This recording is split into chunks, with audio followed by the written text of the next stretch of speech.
boa noite a todos.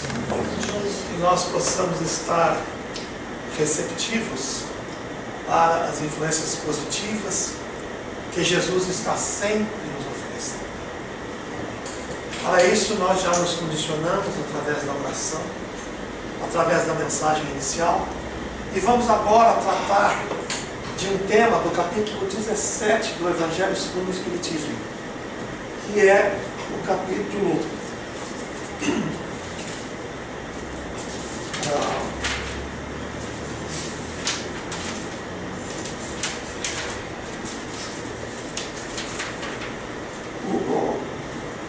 Sede perfeitos, do Evangelho segundo o Espiritismo. Eu estou mencionando este capítulo porque o tema que nós vamos falar refere-se ao item terceiro deste capítulo, Sede perfeitos. Para iniciar, nós vamos contextualizar esta mensagem no texto evangélico, que é este que aí está.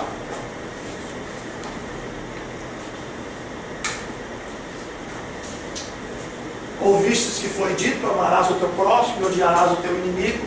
Eu, porém, vos digo: amai vossos inimigos e orai pelos que vos perseguem, para que vos torneis filhos do vosso Pai que está nos céus. Já que seu sol desponta sobre maus e bons, e cai chuva sobre justos e injustos. Pois se amais os que vos amam, que recompensa tendes? Não fazem o mesmo os publicanos? E se saudais somente os vossos irmãos, que fazeis de extraordinário? Não fazem também os gentios o mesmo? Portanto, sede vós perfeitos, como perfeito é o vosso Pai Celestial. Nós vamos ver que o homem de bem vai precisar ter essas características.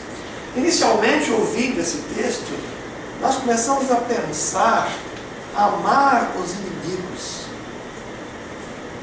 como sendo uma coisa extremamente difícil. Na verdade, não é mesmo muito fácil, mas também não é tão complicado assim. Veja como é que Deus diz, né? Que Jesus diz assim: se amais os que vos amam, que recompensa? Não fazem o mesmo os publicanos? Se os publicanos, que eram os cobradores de impostos daquela época de Jesus, eles amavam os que os amavam, né? Então não haveria nenhum valor para nós amarmos os que nos amam, né? E também, nos gentios, também não saudavam os seus irmãos. Os gentios eram todos aqueles que não eram judeus, que viviam no entorno da Palestina, mas não eram judeus. Então, se os que não eram judeus saudavam a todos, então para fazer alguma coisa além do que fazem as pessoas que no Evangelho são qualificadas como pessoas não muito valorizadas, não é? Os gentios não eram valorizados pelos judeus. E os publicanos, que cobravam impostos em nome do representante de Roma na Palestina, eles eram odiados, porque eles cobravam imposto para mandar o dinheiro para Roma. Então os judeus tinham um verdadeiro horror dos publicanos. Então, se os publicanos amavam os que os amavam, então nós temos que fazer alguma coisa a mais. E o que é essa alguma coisa a mais? É amar quem não nos ama. Ele usa a expressão inimigos, mas é uma palavra talvez eficaz, mas poderíamos dizer aquelas pessoas com quem nós não temos muita afinidade, aquelas pessoas que pensam muito diferente de nós, que a gente não se ajusta muito com elas, não é? Porque inimigos é uma expressão que naquela época existiam, eram inimigos, os romanos eram inimigos, eles tinham, porque era um povo que ainda vivia num ambiente de guerra, num ambiente, vamos dizer assim, de disputas muito grandes entre todos eles, não é? Um outro aspecto que ressalta nessa mensagem, que está aí, que diz assim: eu, porém, vos amai os vossos inimigos e orai pelos que vos perseguem, para que vos torneis filhos do vosso Pai que está nos céus. Por que Jesus disse isso? Nós não somos filhos de Deus?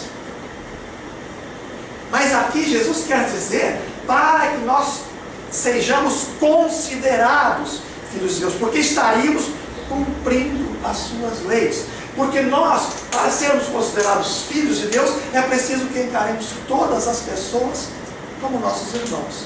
Enquanto nós não considerarmos todas as pessoas como os nossos irmãos, não apenas os nossos irmãos consanguíneos, não os nossos amigos do coração, não aqueles companheiros que a gente convive, que a gente estima, que a gente ama, não, nós temos que considerar toda a humanidade, porque somos todos criaturas de Deus. Portanto, somos irmãos pela paternidade divina.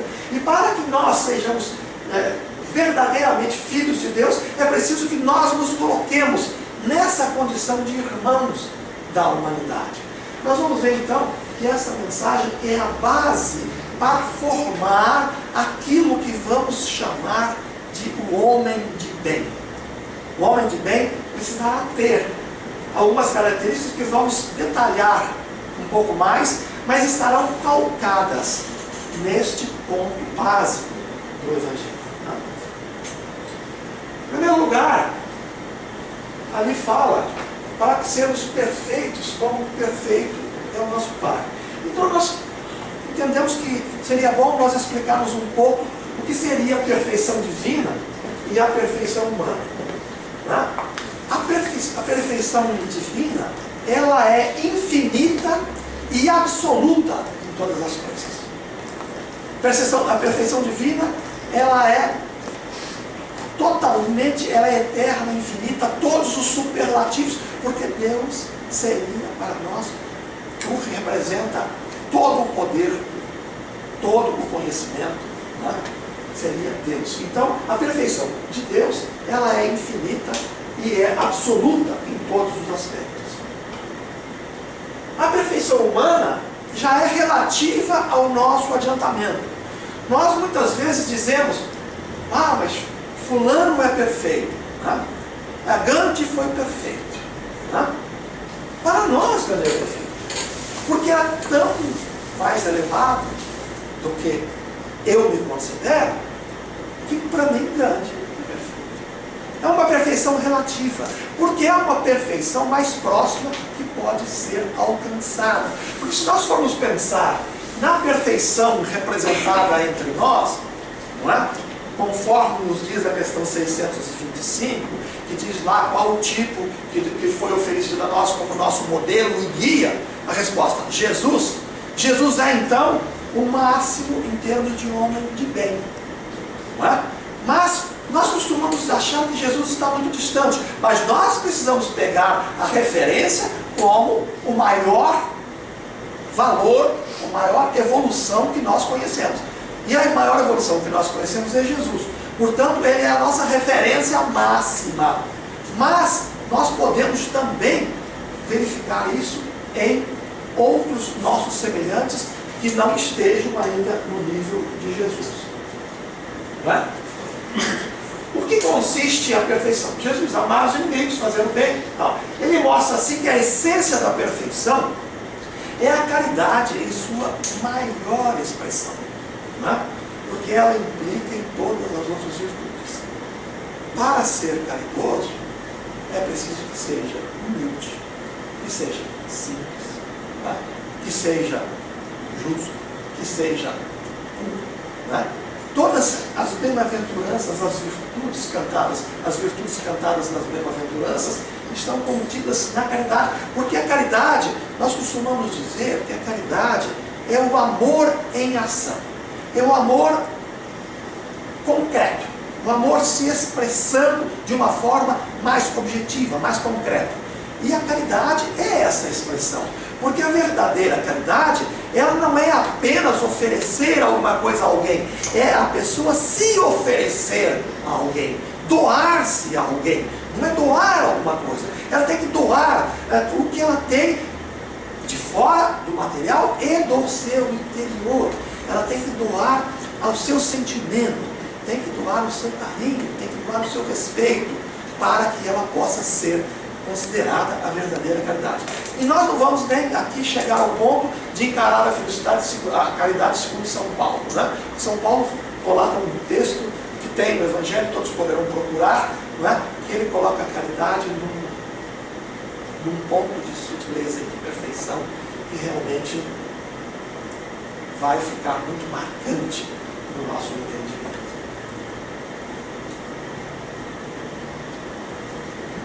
Essas virtudes, por que nós temos tanta dificuldade em desenvolvê-las?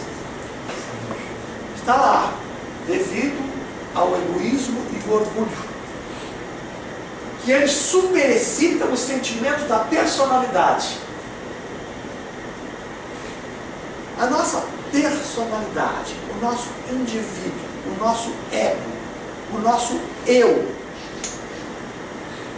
A materialidade, a matéria, o aspecto material da nossa vida, faz com que nós tenhamos desenvolvido o egoísmo no sentido da nossa preservação. Nós, para a nossa conservação, a nossa preservação, nós precisávamos de uma força motivadora para nos defendermos das condições quando éramos espíritos ainda mais primitivos. Nós tínhamos que nos defender dos animais, nós tínhamos que procurar um lugar protegido, nós tínhamos que buscar o alimento, nós tínhamos que lutar pelo alimento. Então, foi dizendo, mas este aspecto vai se desenvolver, nós vamos nos desenvolvendo a um ponto que esse aspecto do individualismo vai perdendo o seu significado na nossa vida. Então, nós vamos ver, e hoje, esse sentimento de materialidade, que faz com que nós disputemos as coisas, porque as coisas espirituais nós não disputamos, não é? Para que eu tenha mais amor, ninguém vai ter que perder um pouco do amor para que eu tenha amor, não é?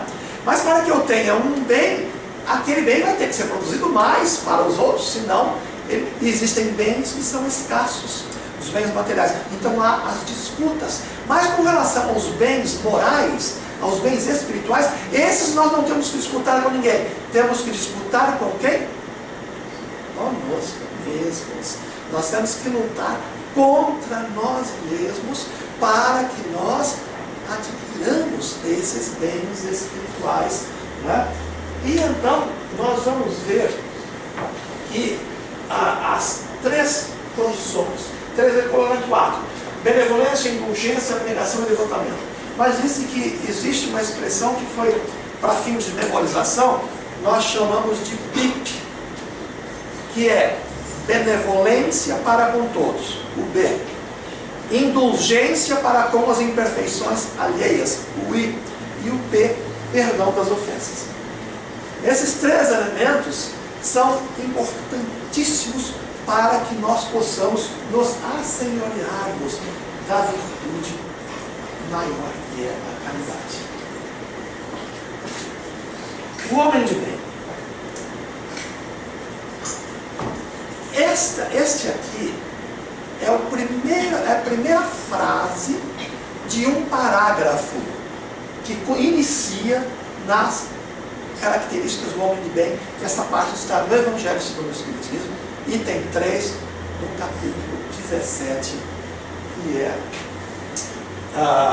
é o homem de bem. Então, o verdadeiro homem de bem é aquele que pratica a lei de justiça, de amor, de caridade em sua maior pureza.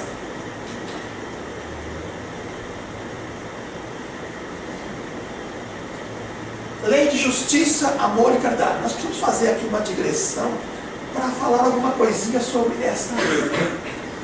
A primeira questão lá, sentimento de justiça está em natureza ou é resultado de ideias adquiridas? Livro dos Espíritos, questão 873.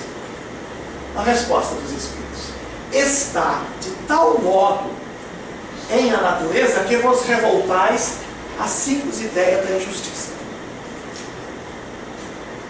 Nós, aliás, isso aí pode ser percebido por todos. Nós sempre estamos com o nosso sentido colocado na questão da justiça. Se nós vemos alguém desviando um dinheiro público, tem que ser punido. O que é isso? É este sentimento que está na natureza, que está na nossa natureza. Nós, quando eles entrevistam, os repórteres entrevistam aquelas pessoas que tiveram um filho, um marido, um pai assassinado em alguma circunstância, nós queremos justiça.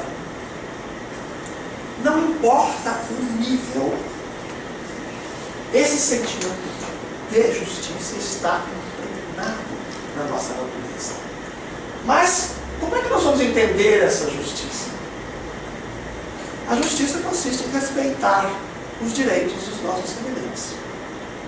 Se nós fizermos isso, seria o suficiente. Mas, isso vai ficar muito difícil, porque nós temos que saber quais são esses direitos dos nossos semelhantes. Né? Existem, então, duas coisas que respondem: lei humana e lei natural. A lei humana trata das coisas do nosso plano físico. A lei humana é dos juízes, dos fóruns, dos tribunais, que julgam as pessoas pelos crimes que elas cometeram. Sejam crimes de ordem civil, sejam crimes que está estabelecido no Código Criminal. Então, no Código Criminal, então a pessoa é julgada. Se ela infringiu a lei daquele código, então ela pode ser presa, ela pode ser condenada a uma indenização, pode ser condenada a uma coisa mais. Né? E a lei natural? Né? A lei natural é a lei divina, né? Das quais a lei de justiça, amor e caridade é uma das mais importantes. Outra questão: qual seria o caráter do homem que praticasse a justiça em toda a sua pureza? Por que nós colocamos essa questão aqui? Por causa daquele finalzinho ali. O homem que praticasse a justiça em toda a sua pureza seria o verdadeiro justo. A exemplo de Jesus, porquanto praticaria também o amor do próximo e a caridade, sem os quais não há verdadeira justiça. Aí nós estamos chegando num ponto que é importantíssimo. Lei de justiça, de amor e de caridade. Ela não é lei da justiça, do amor e da caridade. É uma lei só, que engloba estes três aspectos. Por quê? Olha, Jesus, sem os quais não há verdadeira justiça. Sem amor ao próximo e caridade, não há verdadeira justiça. E é interessante que às vezes a gente não se dá conta, mas a própria lei humana já chegou a um ponto de considerar esse aspecto. A lei nossa, ela pune as pessoas com o afastamento dela da sociedade. Mas a lei humana já diz que a finalidade não é só punir, é ressocializar. E esse ressocializar, na prática, talvez nós tenhamos dificuldade de praticar aqui, principalmente no nosso país, a prática da ressocialização está muito difícil pela condição atual. Os nossos presídios ainda têm condições inadequadas. Mas já se percebe que o ser humano já entendeu que a justiça não é apenas punir, é recuperar, é reorientar, é recolocar o indivíduo na sociedade para que ele possa progredir, para que ele possa desfrutar. Veja isto dentro das leis humanas. Imagine na lei de Deus como a questão da caridade e do amor tem que estar unidas. E nós vamos ver isso pelas nossas provações. Vocês já imaginaram? Nós, espíritas, acreditamos na reencarnação, acreditamos na evolução, acreditamos que nós vamos vivendo, vai ficando registrado tudo que nós fazemos no nosso perispírito, e que nós, quando reencarnamos, aquilo que está registrado e plasmado mais fortemente no nosso perispírito, vai se retratar algumas vezes até no nosso corpo. Então nós vamos ter algumas deficiências, algumas circunstâncias que nós chamamos de difíceis. Não é? É uma forma da manifestação da lei. Mas como é que funciona o amor e a caridade junto com essa circunstância? Porque esta circunstância foi a mais adequada, encontrada na lei divina, para que nós despertássemos, para que servisse de oportunidade, para que nós nos dessemos conta de quão distantes nós estamos do que deveríamos ser.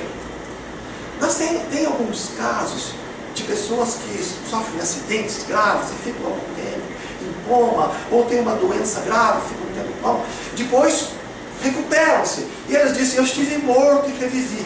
Mas eles dizem que eles estavam mortos e reviveram, não apenas fisicamente, porque eles se sentem outros. Aquela experiência, aquele momento difícil, fez com que ele modificasse o seu modo de ver a vida, fez com que ele desse um outro direcionamento, fez com que ele iniciasse de uma maneira mais aguda a sua reforma íntima, que vai fazer com que ele realmente se transforme num homem de bem. Então nós vemos que a lei de Deus, ela está, vamos dizer assim, nos induzindo a todo momento para sermos melhores através do seu exercício.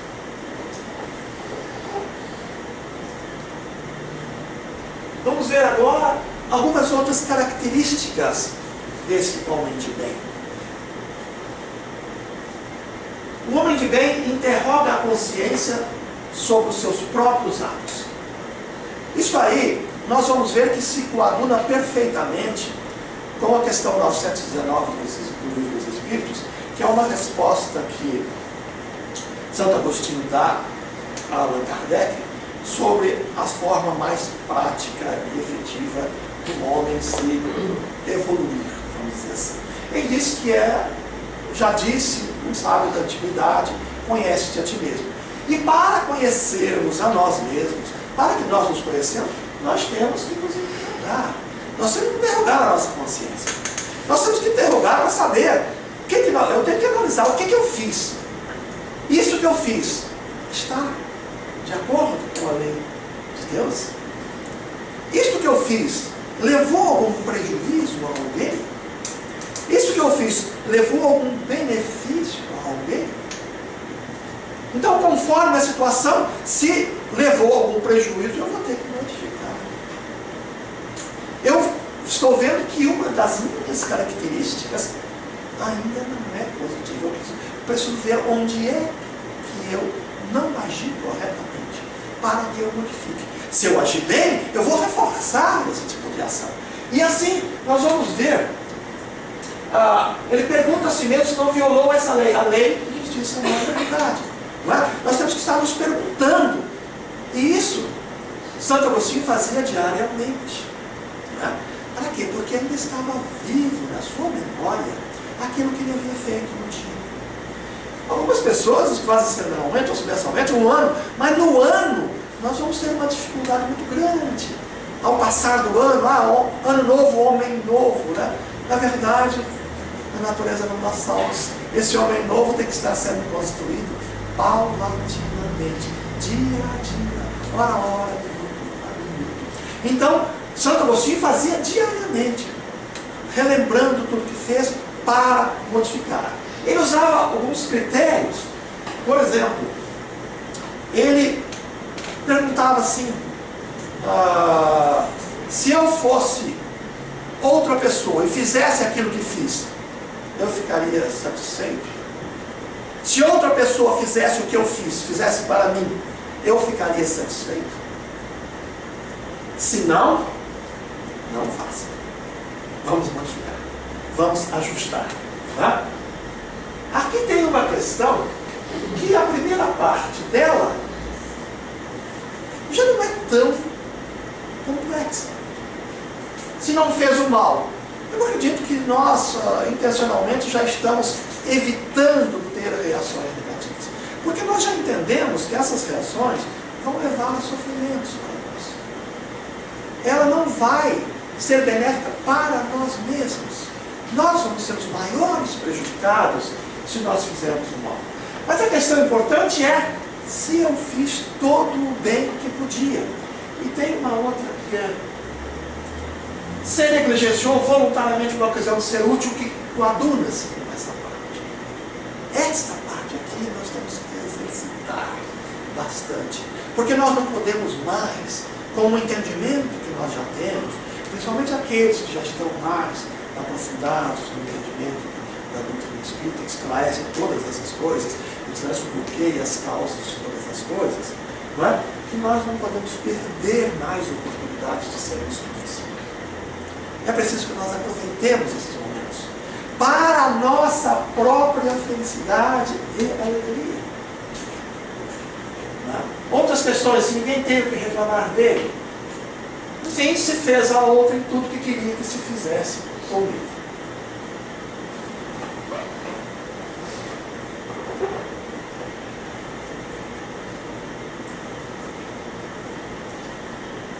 Este aspecto é extremamente importante. Tem fé em Deus, em sua bondade, em sua justiça e em sua sabedoria. Sabe que nada ocorre sem sua permissão. E se submete em todas as coisas à sua vontade. Aqui é a questão da fé. Fé no sentido de fidelidade. Porque a fé tem que significar fidelidade a Deus. Ela tem que ser ativa. E tem que ser uma fé inteligível, racional. Porque como é que eu vou ter fidelidade a algo que eu não conheço? É preciso que eu conheça. E nós estamos estudando aqui, verificando. Nós não podemos ter a pretensão que nós conhecemos Deus, mas conhecemos as suas manifestações em nós. E através dessas manifestações, nós podemos entender e vislumbrar a sua grandiosidade, a sua perfeição. Então nós temos fé em Deus. Por quê? Porque nós analisamos a natureza, analisamos a nossa vida e vimos que tudo isso tem uma perfeição tão grande que só poderia ser obra de um ser onipotente, né? Para realizar todas essas coisas. E por isso, pelo fato dele ter fé, dele ter essa confiança irrestrita em Deus, ele vai se submeter a todas as coisas. Por quê? Porque ele sabe que todas as coisas que nos acontecem são oportunidades. Tanto aquelas que podem parecer que nos felicitam, por exemplo, alguém ganhou da Mega Sena 205 milhões, né? Ou alguém teve um prejuízo enorme. Todas as duas situações são instrumentos de aperfeiçoamento do ser humano. Por quê? O dinheiro fácil, se não for bem usado, ele vai ser responsabilizado. Porque todos os dons que nos foram dados, vai nos ser perguntado: o que fizemos com eles? Eu tive tantas oportunidades e não aproveitei. Ou eu recebi a riqueza e consegui dominar o significado da riqueza no mundo material. Eu consegui superar aquela paixão desenfreada que nós, encarnados, genericamente falando, temos com relação ao dinheiro. Porque nada, até a paixão é boa quando ela não nos domina. Mas quando nós fazemos alguma coisa com paixão, com vontade, com amor, nós temos mais força para realizá-lo. Até a paixão. O que é ruim? Quando a paixão nos domina.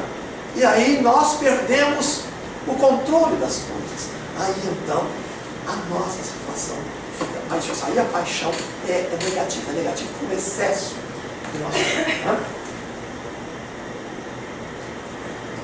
O homem tem fé em Deus e tem fé no futuro, o homem de bem. Ele tem fé no futuro porque, principalmente, a doutrina do Espírito nos explica que nós estamos evoluindo, nascemos, vivemos, renascemos novamente para o nosso aprendizado. E nós temos fé nesse futuro. Nós temos fé que o nosso futuro vai ser melhor, porque nós estamos nos dedicando ao nosso aprimoramento. Tá?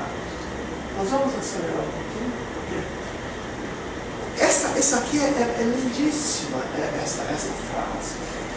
Encontra satisfação nos benefícios que derrama, nos serviços que presta, nos felizes que faz. Seu primeiro movimento, nas lágrimas que seca, nas consolações que dá aos aflitos. Seu primeiro movimento é de pensar nos outros antes de pensar em si. De procurar o interesse dos outros antes do seu próprio. O egoísta, ao contrário, calcula os lucros e as perdas de cada ação generosa. Eu fiz questão de trazer esse texto, um pouco longo, mas porque eu não teria palavras tão apropriadas para me expressar. É uma frase que ela é poética, inclusive, né? E nos traz, nos desperta a atenção pela sua beleza. O homem de bem é bom, humano e benevolente para com todos, sem preferências de raças nem de credos, porque vê irmãos em todos os homens. São os preconceitos.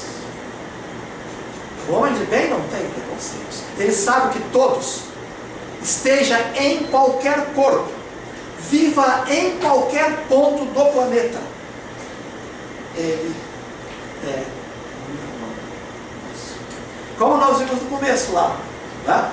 Para que nós sejamos considerados filhos de Deus, é preciso que nós consideramos todos os demais como irmãos.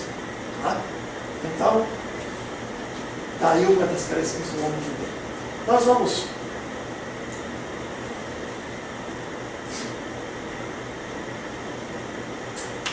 um homem de bem, enfim, respeita em seus semelhantes todos os direitos dados pela lei da natureza, como gostaria que os seus fossem respeitados.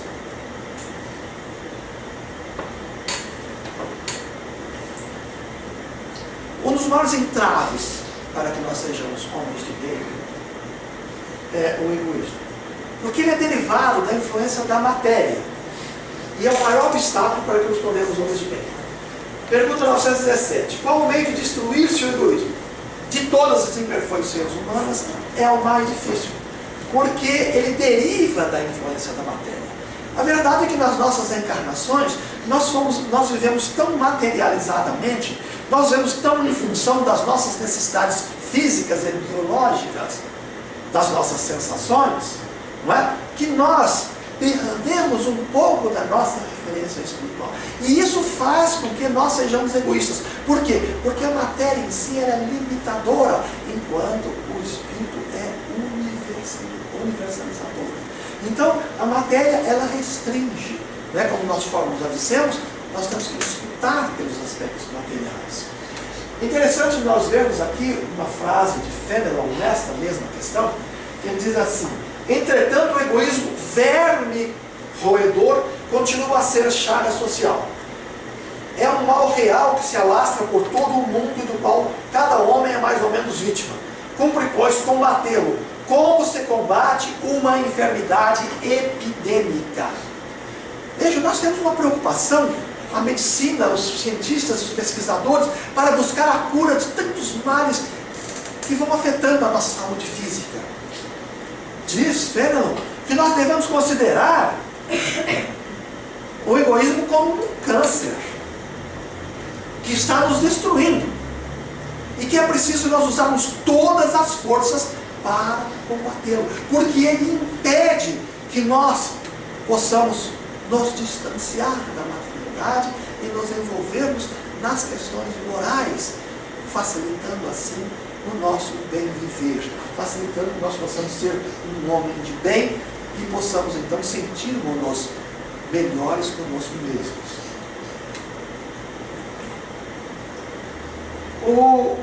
Nós vamos ver, em face a todas essas dificuldades de nós sermos homens de bem, nós podemos ver algumas situações.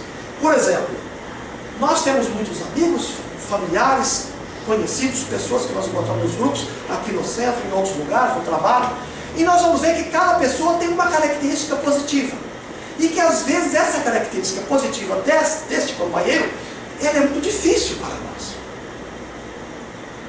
Para ele é fácil, porque em compensação nós temos outras que são mais fáceis para nós, são mais difíceis para ele.